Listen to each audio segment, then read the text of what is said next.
Study Theology by Donald G. Luck, Chapter 7, Developing Skills in Critical Thinking. The word critical has surfaced several times, and we've looked briefly at the technical meaning it has in a variety of academic disciplines, including theology. Coming across the term, we tend to assume that being critical means finding fault or being disparaging, or else we associate it with something that is urgent or crucial and needs immediate attention. But the technical use is closer to the original Greek roots of the word. In Greek, a krites was a judge who was thought to be a kritikos, that is, discerning, capable of making wise distinctions in the cases brought before him. That's because he, and in those days they, were all male, operated with good criteria or standards of judgment. He was a judge with good he was a judge who didn't simply look at the surface of things. Instead, he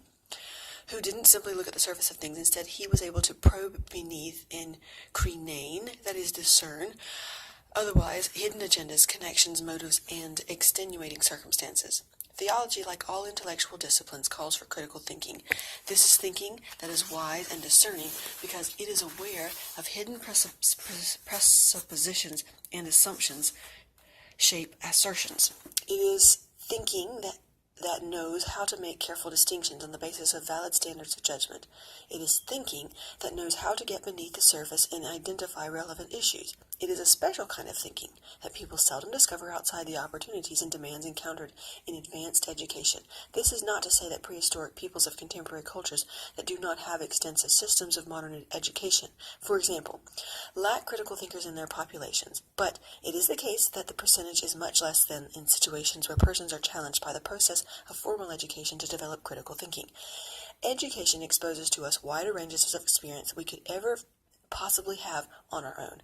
That's the constant miracle of reading books. In reading them, we are enriched by sharing the internal and external experience of many other persons.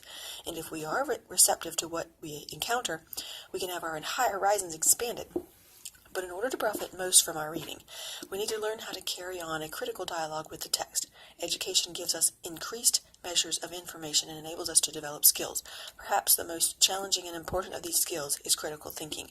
I've already mentioned that the medieval church created the first liberal arts curriculum as the course of study that would best prepare persons for the priesthood, and the extensive system of liberal arts colleges established in the United States by churches very often began as institutions preparing persons for ordained ministry.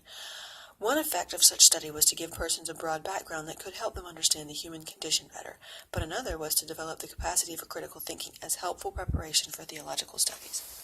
The contemporary educational situation is much different.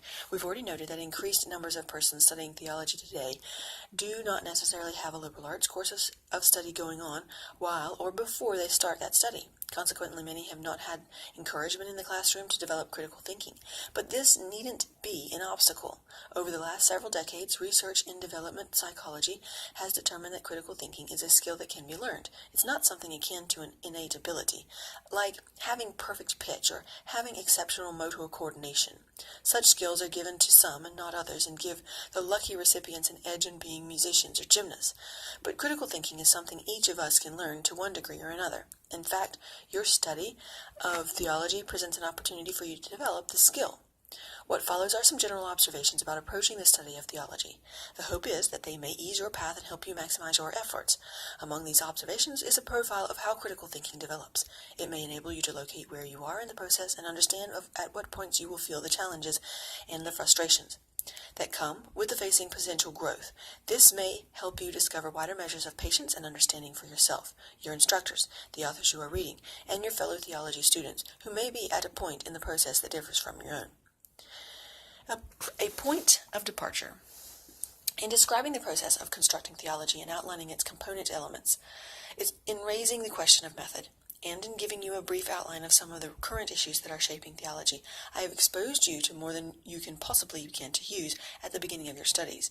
You are hardly ready to start theological construction on your own. Doing that, in your own modest way, can be a long-range goal.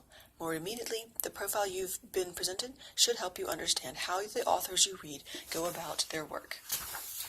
The primary place to begin study of Christian theology is to get to know church teachings as widely and deeply as you can. In part, this means coming to know something of how its major elements emerging in the history of the Christian community, and it means becoming acquainted with the shared Catholic tradition that the greater portions of churches have in common. You can only understand contemporary theology if you understand what it presupposes. Therefore, read some introductions to Christian doctrine that discuss traditional topics, the classic loci, as we have noted, at an elementary level, then read theologians that advance the conversation. Getting grounded in traditional teaching is especially important for those who are members of historically conscious churches that have a strong doctrinal tradition.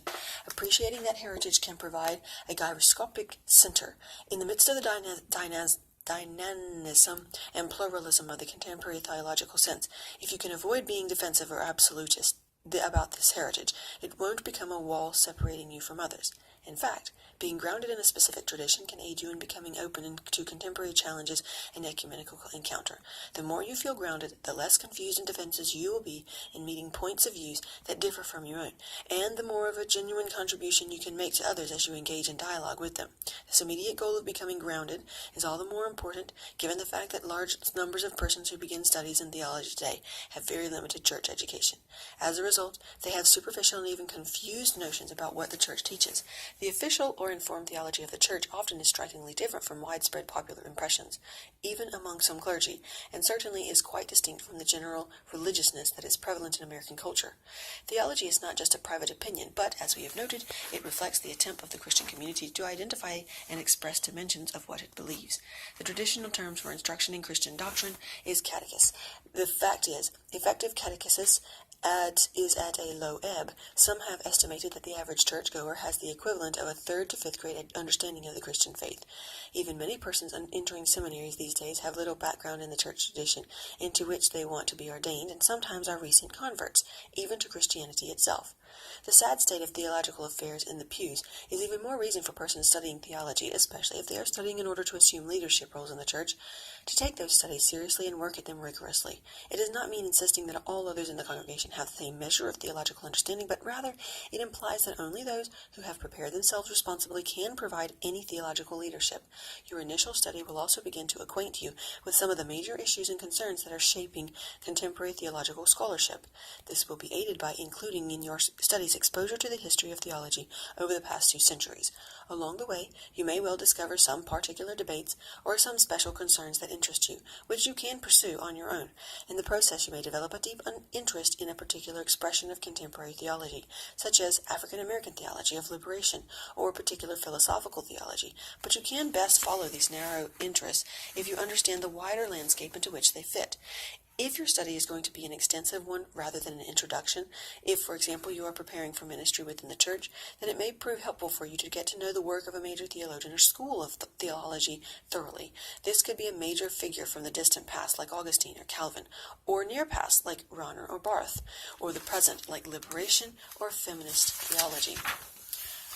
If you are unaware of broader context of theology, this specific focus could constrict you, but the advantage is that, like those who become grounded in their own traditions, you will have a home base with which you identify and from which you can move out into a wider discussion. You may also discover that the point of view or types of theology with which you identify will shift over time. The more we change, the more we think. Our thinking does as well. This certainly has been true for me. When I began my theological studies in seminary, I had passing contact with the work of a particular theologian. I was uninterested in pursuing this approach to theology at the time because, frankly, the level of his thinking was far beyond my reach. But also, and more importantly, I found that what he said was very intimidating. Later on, however, an aspect of his work became the subject of my doctoral dissertation, and today I am deeply influenced by his approach. This transformation is parallel to my experience of going to an art museum during those seminary years and seeing the work of Spanish artist Joan Miro for the first time. I was outraged. I thought his paintings were inane, juvenile, ugly, worthless. Now he is one of my favorite 20th century painters, and I treasure the copy of one of his seriographs that I have in my home. What happened? Miro hadn't changed. I had. As I outgrew some of my psychological contradictedness, some important measures of playfulness and psychic energy was released, which enabled me to recognize and deeply appreciate the exuberant childlikeness of Miro's very sophisticated work. We can grow into perspective that used to confuse us or threaten us. Don't be surprised if something like this happens to to you in your study of theology. The challenge to reach out. These events in my own history illustrate the very point that developmental psychology has been making about our capacity to develop skills in critical thinking. For a number of years, I was baffled about what to say to students who found themselves foundering. They picked up theological texts, read every word on a page, knew that it was written in English, but ended up not understanding anything. Part of my advice to them I have already given to you. Don't overreach yourself and plunge right into advanced studies. Know that you are tuning into conversations that have been going on for a long time. Understand that you are dealing with technical vocabulary and many nuances that are packed into a few words. Be patient with the authors and forgive them when they write in academies and don't have you in mind at all. Most of all, be patient with yourself and persistent. But I also knew that at certain times students were struggling not with the content of what they were reading, but with the question of how to read it. And think about it. They hadn't learned how to carry on an ongoing critical dialogue with the text because they had limited skills in critical thinking. And all I could do is encourage them not to be hard on themselves. I had a limited capacity to think critically is not an indictment of anyone's intelligence. More often it reflects in degrees of exposure and willingness to pursue the process. I also encourage them to share their difficulties with others, reach out in mutual support, and keep hanging around until one day they discovered that they caught on to thinking theologically. It likened it to learning to ride a bicycle. Wobbling handlebars, pants legs caught in the chain and gears, skinned knees, and lots of discouragement. Then one day, a sort of magic occurs, and when you catch on, you find your balance, you get it, and away you go. I still think all the time that all of that is true, and certainly no one can work the process for you, but educational psychology can give us some notions about the direction of the process, the stages persons go through, and what will be faced along the way. It may not make difficulties disappear, but at least you can all know first that you are not alone in this. Others share what you are either now or in the past. And second, contrary to what you may be tempted to assume, your instructors and the authors that you read are not playing intellectual games or talking gibberish. Instead, they can see farther than you do, and that's what education is about. The confusion you may feel can be due to the fact that, for all their knowledge, they are not able to communicate with you at your level. Or it may be that they are intent on connecting with others where they are. That is a potential in you for more mutual understanding, that even if it seems confusing or threatening, will blossom if you work for it. You have the capacity to become wiser and not just more informed if you are willing to embrace change. The more permission and energy you give to your own growth, the more you will be able to help the more you will be able to help people in their own process. By moving into another stage yourself, you will be able to understand more than before. What then is the overall direction of the process? It moves toward enabling persons to discover and accept a world that is much larger and more complicated than they thought it was. It helps persons to be more open to new experience and new ways of seeing the world. It simultaneously affirms confidence and humility and thus enables persons to accept greater measures of ambiguity and uncertainty. It helps persons to become more flexible and curious, and in that way not only tolerate complexity but actually welcome it. Most of all, it spills far beyond the ways in which persons think and shapes the way they live. When we offer resistance to this process, it is not because we are being irresponsible or arbitrary, but we are not to be faulted. The point is, because we want stability in our lives, we tend to integrate new experiences and understand new information in terms of what we already know or believe. It is hard for us to break out of these habitual ways so that we can see things, interpret experience, or take in information afresh. When Native Americans first saw European sailing ships, they had no experience adequate enough to understand what the ships were. They knew that these strange objects in the water were obviously not canoes. Not noting the ship's billowing sails, they figured out that these were a special kind of cloud. We may smile, but in effect we do the same thing. Our usual response to something challenging is to tame it, to cut it down to our size, and even when we are intentionally open to the new, we can begin to understand it only in terms of what we already know. That's the natural human response. But if we stay only within the responses, our capacity for reflective thinking remains at a primitive level. In this initial development stage, education only means encountering additional information with the assumption that it is either right or wrong. Instructors and authors are seen primarily as authorities presenting factual knowledge, and when we meet conflicting points of view, we tend to remain quiet, until we come to know what we suppose is the right answer. Great numbers of people never get beyond this first stage. The reasons are several. Because much practical knowledge works along these lines, we tend to assume all knowledge does. In addition, many never have opportunities to encounter new ways of thinking, and others, even if exposed, never get beyond the anxiety that educational challenge pose. But there is an important discovery that we can make that represents the first major development in thinking critically. Contrary to our initial sense that education means gaining more information, we can discover that the assumptions by which we understand something can be more important than what we know. Having insight does not consist merely of learning more subject matter. It means becoming aware of how we interpret the information we already have, like Native Americans did when they first saw Europeans sailing ships. In other words, understanding includes discovering that we see everything from a particular perspective. That is why I've drawn constant attention to the need to be aware of our unconscious assumptions in theology. This is a new stage of thinking, also challenges us to recognize that not everyone shares our perspective or wants to. And as we begin to become aware of how perspective operates for ourselves and others, including the books we read, the lectures we hear, and the authorities we appeal to, our sense of things begins to shift. At first, we are tempted to assume all perspective, but our own are wrong. But gradually we are able to see that in certain cases the issue is not a matter of right or wrong. Sometimes differences are a reflection of respective limitations. Isaac Newton's theory of the universe isn't wrong, it's limited.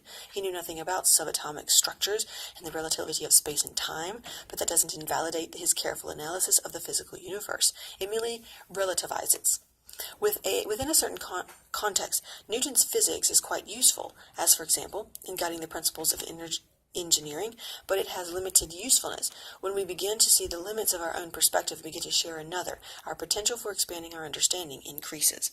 One of my colleagues has a map that was posted on his office door for several years. It's a map of the Western Hemisphere, but South America is depicted on the top and North America on the bottom.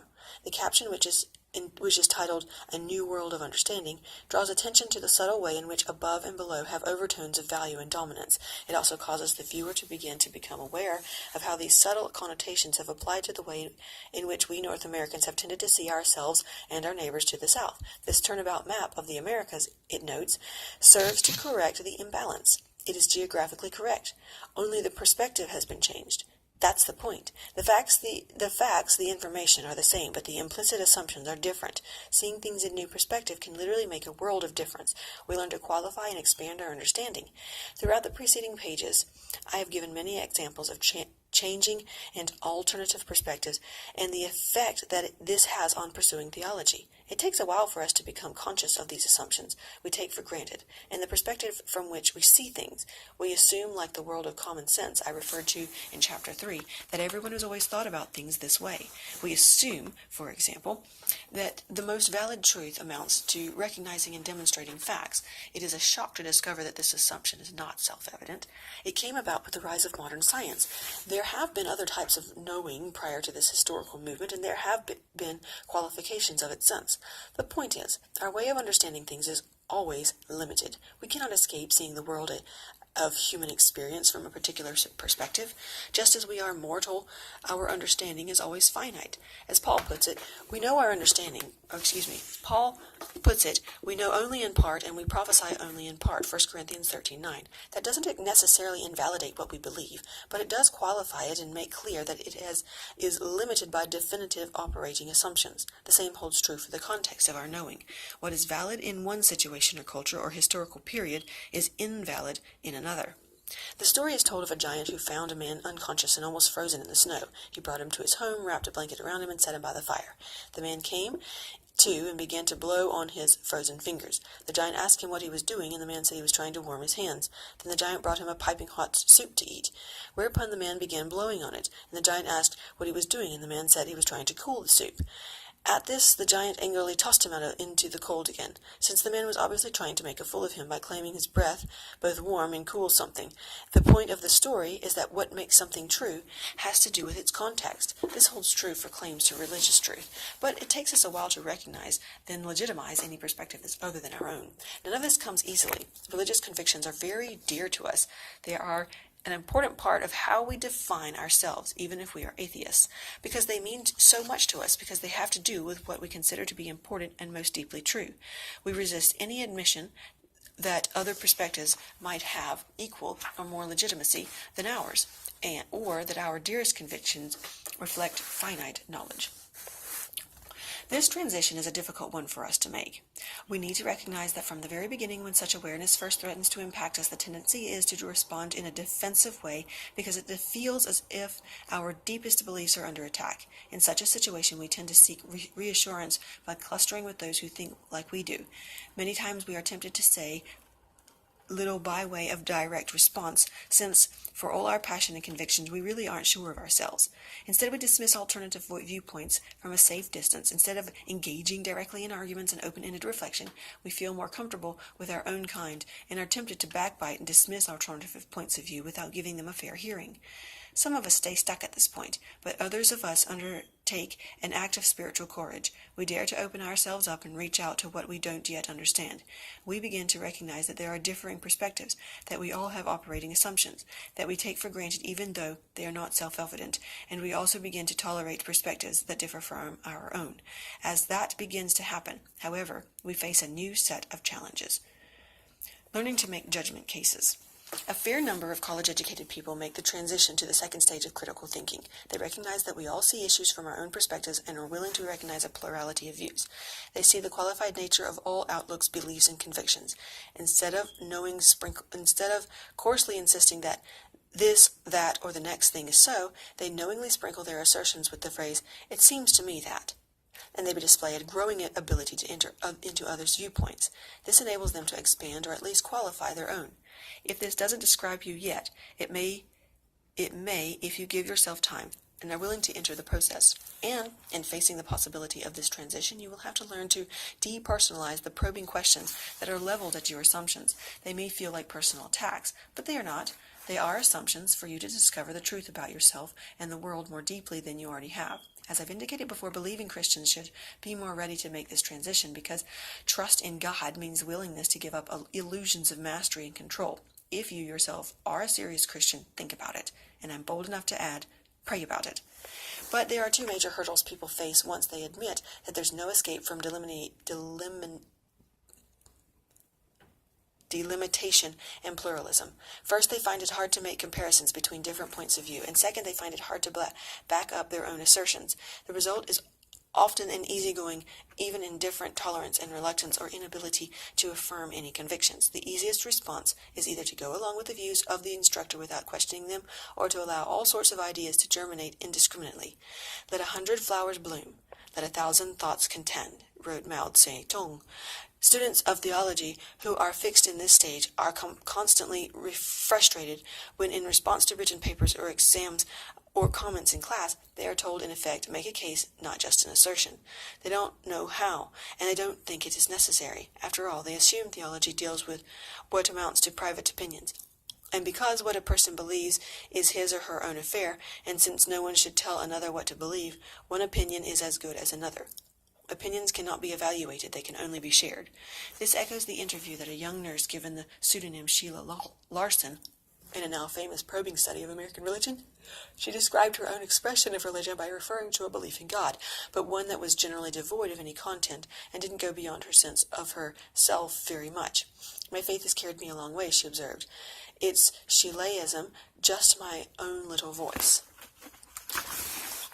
And of course, the implication is that if this is all we can say, if we are ultimately reduced to a religious truth that is solely subjective, but then by rights, we should have over 200 million different religions here in the United States. Certainly, indoctrination and intimidation are unworthy, both of the gospel and of the process of education. No one should be coerced into accepting religious doctrine. But if tolerant plurality only amounts to personal opinion, then we should disband the Christian church and education as well. Yes, we always see in part, but we look at a shared world. Luther once said that the individual soul and God no more need a third party than a husband and wife, but the God who is God is never our own private deity. When students responded to his academic challenges by replying in effect that only your reality, a former colleague of mine had a telling comeback. He always asked, why bother to tell me about it then? If we are locked into ourselves, then there can be no shared life, no communication, and anything goes, even Charles Manson and Adolf Hitler.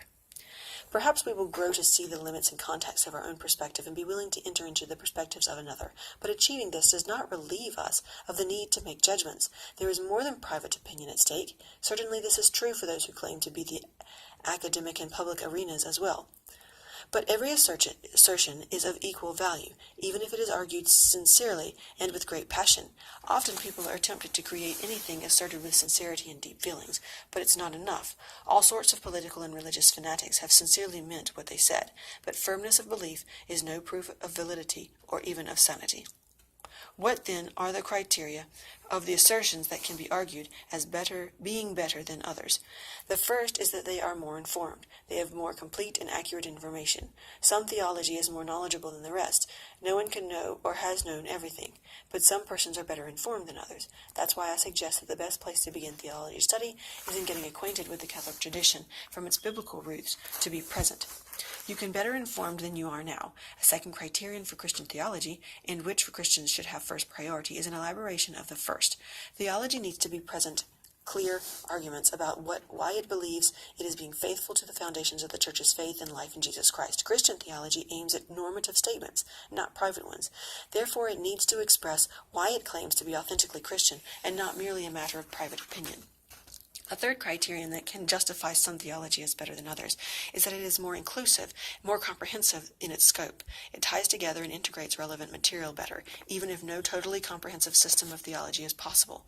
For example, a theology that treats the doctrine of God by sympathetically understanding and then responding to atheistic criticisms is better than a theology that ignores them. That can cause beginning theology students problems, because one of the technical aspects of writing in theology is authors' goals of coming to grips with the relevant issues. That's why they resort to the theological shorthand noted in Chapter 3. A fourth and related criterion is theology that is illuminating. If we can put it this way, this is the most elusive criterion, but it is perhaps one of the most important. Theology is more valid if it opens up Christian faith and life to people in a way that enables them to sense greater measures of relevance and deeper reaches of personal impact. Theology can rightly claim authority if it helps us to see more deeply and widely into ourselves and larger world in which we live and the richness of God. A fifth criterion is that one theological position has more validity than others if it is more coherent, that is, more consistent in its arguments. This means making a careful argument that demonstrates how various assertions exhibit in internal consistency. It also means not violating the patterns of logic in making arguments. And parenthetically, better theology doesn't use poor arguments to support good conclusions. Two final criteria that show the transition from the first to the second stage of critical thinking. The first is that better theology is theology that is self-conscious about its own particular context and origins. It is theology that admits it speaks out of particular place and time and is shaped by the concerns and even personal history of the theologians. Admitting these limits and then exploring them and their value is better than not seeing them at all. Accordingly, better theology demonstrates awareness of its operating presumptions and presents arguments for them. This includes putting one's hermeneutical cards on the table and being conscious of one's method and being willing to let these assumptions be scrutinized and critiqued by one's theological peers. And a related criterion at this point is a better theology is more permeable. As someone has put it, it's more open to alternatives and is willing to learn from them. It can play devil's advocate with itself by trying to understand alternatives and criticisms as well as possible and then responding to them. It tries to be intellectually fair by representing alternative points of view as careful as possible. The best test of this is the capacity to cite an opposing view to the satisfaction of those who hold it. None of these criterion enable us to help out of our own skins or avoid our own limits, but they enable us to make discriminating judgments within them. We do not have to settle for endless numbers of subjective opinions that coexist alongside of each other with no basis for conversation, mutual criticism, or cross-fertilization. We may not have a handle on absolute truth, but we can discover some points of view that are relatively better than others. Working with these criteria, we can learn to make a theological case and not simply theological assertions. We can begin to give reasons for our affirmations. Recognizing and responding to criteria of judgment is as hard for persons at the second stage as understanding the roles of perspectives and assumptions is for persons in the first. But just as one can discover and respond to the latter, one can also do so with the former. There are still two more stages of developing critical thinking beyond that of discovering the capacity for judgments. I won't elaborate them since they probably aren't relevant to you right now, but perhaps it will help to know that they exist. The first is the recognition that once we learn to make reasoned cases, even the best arguments are limited. One can give reasons, but they are never exhaustive or absolute.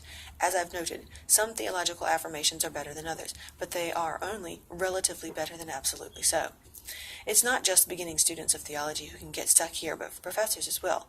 There are some who, in the course of advanced studies, find that they have no absolute ground on which to stand, so they don't believe they can stand for very much of anything.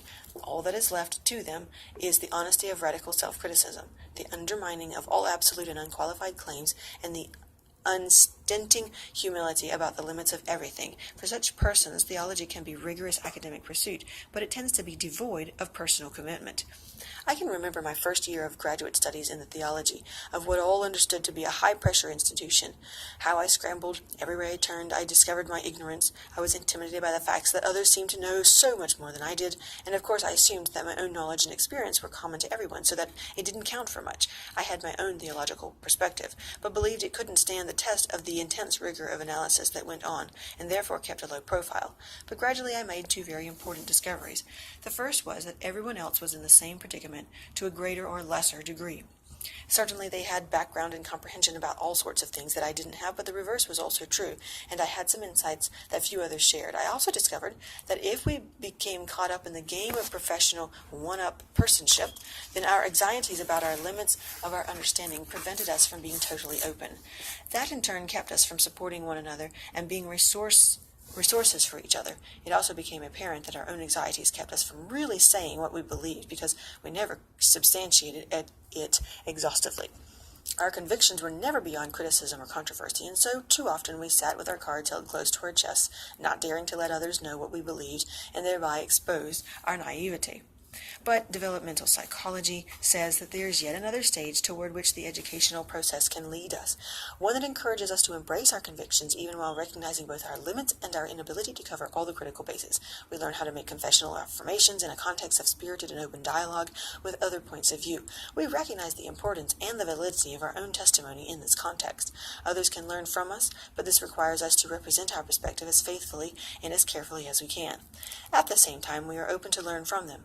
To use a phrase coined by Martin Marty, this phrase of critical thinking expresses convinced openness. I believe that this is coherent with what the author of Ephesians had in mind in referring to speaking the truth in love. Ephesians 4:15. In this situation, conviction has not disappeared, even though it is now qualified and humbled. Knowledge learned from others is integrated with the inner truth of experience and personal reflection. Knower and known become intimately intertwined and exist in a consciously recognized historical and cultural context. Theology consciously takes up the task of speaking as faithful a word as it can, a word spoken in season, even while acknowledging that it cannot speak a final word. After all, that is the call that the prophets and apostles experienced. They spoke in and for their own times and places, and yet, interestingly, because of this, not in spite of it, their words and witness continue to enrich and challenge persons in other times and other places.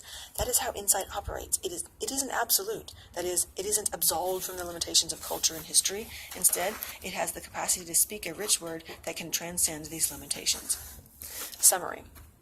The value of gyroscopic center and the inadequacy of contemporary catechists suggest that theological study best begins with coming to know the broad tradition of Catholic doctrine and specific church traditions.